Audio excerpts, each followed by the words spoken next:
लिमिटेडमध्ये सुरुवातीला एक मोठी बातमी। राष्ट्रवादी काँग्रेस पक्षाला यंदा 25 वर्ष पूर्ण होत आहेत। मात्र यंदाचं वर्ष हे राष्ट्रवादी काँग्रेस पक्षासाठी वेगळं असणार आहे, कारण या पक्षात आता 2 गट निर्माण झालेत।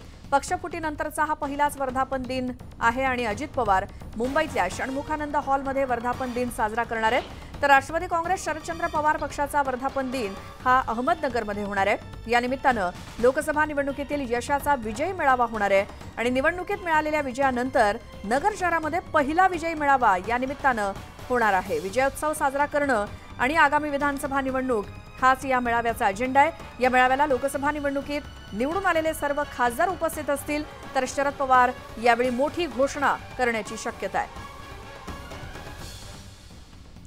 थेट जाऊयात, आमच्या प्रतिनिधी सुस्मिता भदाणे आपल्या सोबत आहेत। सुस्मिता, अजित पवार आज पक्षाचा वर्धापन दिन मुंबईमध्ये साजरा करतायत, तर शरद पवार नगरमध्ये साजरा करतायत, काय नियोजन आहे? खरं तर 1999 मध्ये जेव्हा राष्ट्रवादी काँग्रेस पक्षाची स्थापना झाली त्या दिवसाला आज 25 वर्ष पूर्ण झालेले आहेत। राजकीय स्थित्यांतरासह पार्टी स्प्लिट झाली आणि पार्टीमध्ये सुद्धा 2 भाग झाले आणि त्याचाच परिणाम म्हणजे आज 2 ठिकाणी वर्धापन दिन साजरा केला जातो आहे। सध्या मी षण्मुखानंद परिसरामध्ये आहे। सायन इथल्या षण्मुखानंद हॉलमध्ये अजित पवार यांच्या सर्व नेत्यांच्या उपस्थितीमध्ये हा वर्धापन दिन साजरा केला जाणार आहे। आपण बघतो या रौप्यमहोत्सवी वर्षासाठीची बॅनरबाजी आपल्याला या ठिकाणी करण्यात आलेली आहे। एकूणच निवडणुकांनंतर पहिल्यांदाच अजित पवार जाहीर मंचावरनं कार्यकर्त्यांशी पदाधिकाऱ्यांशी संवाद साधणार आहेत। त्यामुळे आजचा दिवस त्यांचं वर्धापन दिनामधलं त्यांचं भाषण हे महत्त्वाचं असणार आहे। सगळ्यात महत्त्वाचं म्हणजे अहमदनगरमध्ये सुद्धा शरद पवार यांच्या राष्ट्रवादी काँग्रेस पक्षाकडनं जोरदार असा जल्लोष साजरा केला जाणार आहे।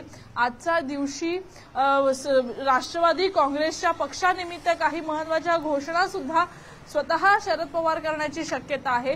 त्यामुळे एकूणच राजकीय दृष्ट्या सुद्धा हा दिवस अतिशय महत्त्वाचा आहे। अजित पवार यांच्या राष्ट्रवादीला लोकांमध्ये पोहोचत असताना काही अडचणी आलेल्या होत्या। नवीन चिन्ह तुतारी त्या मानानं लोकांपर्यंत लवकर पोहोचला आणि त्यामुळेच यशावरती एकूणच निकालावरती याचा परिणाम झाल्याचं आपल्याला पाहायला मिळालेलं होतं। आजच्या या षण्मुखानंद हॉलमधील या वर्धापन दिनाच्या सभेमध्ये कार्यक्रमामध्ये तटकरे असतील, प्रफुल्ल पटेल असतील, अजित पवार असतील, हे नेमके काय भूमिका घेतात, कशा पद्धतीने किती वाजता आहे कार्यक्रम? अहमदनगरमध्ये सुद्धा अपडेट्स आहेत।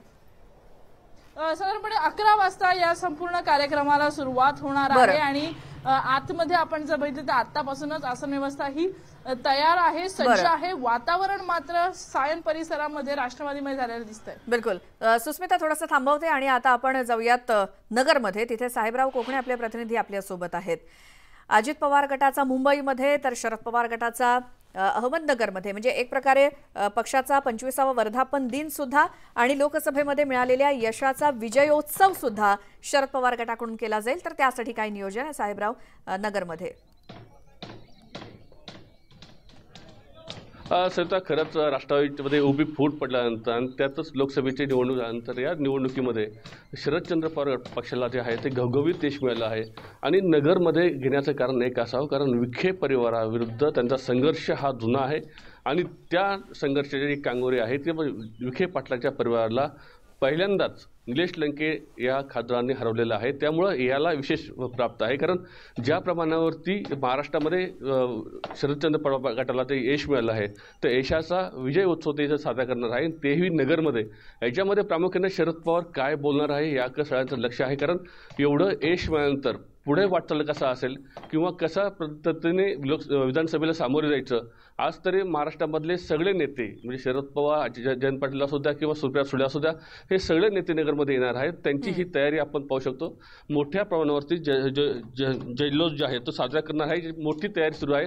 अहमदनगरच्या निवाड कॉलेजमध्ये ही व्यवस्था केलेली आहे। जवळपास 10 ते 15 हजार लोक बसण्याची व्यवस्था आहे। त्याच्या पाठीमागं काही आपण पाहू शकतो जवळपास 30,000 लोकांची या ठिकाणी येऊ शकतात असा अंदाज त्यांनी सांगितला आहे। त्यामुळे बसण्याची व्यवस्था जरी कमी असली तरी मागं जे आहे तर मोठं ग्राउंड आहे, कारण याच्यामध्ये महाराष्ट्रामधून लोक येण्याची शक्यता आहे, कारण सगळेच विजयी उमेदवार जे आहेत ते या ठिकाणी येणार आहे। जवळपास उमेदवार आल्यानंतर त्यांच्या मागे ते कार्यकर्ते येणार आहेत। त्यामुळे शरद पवार आज याच्यामध्ये नेमकं काय बोलताय, काय संदेश देताय आणि पुढली वाटचाल कशी असेल कारण कालच पंतप्रधान नरेंद्र मोदी यांनी शपथ घेतली आहे, त्याच्यामध्ये महाराष्ट्र स्थान याच्यावरती ते काय बोलतात हे पाहणं महत्त्वाचं ठरणार आहे. बिलकुल साहेबराव, धन्यवाद या सगळ्या माहितीसाठी.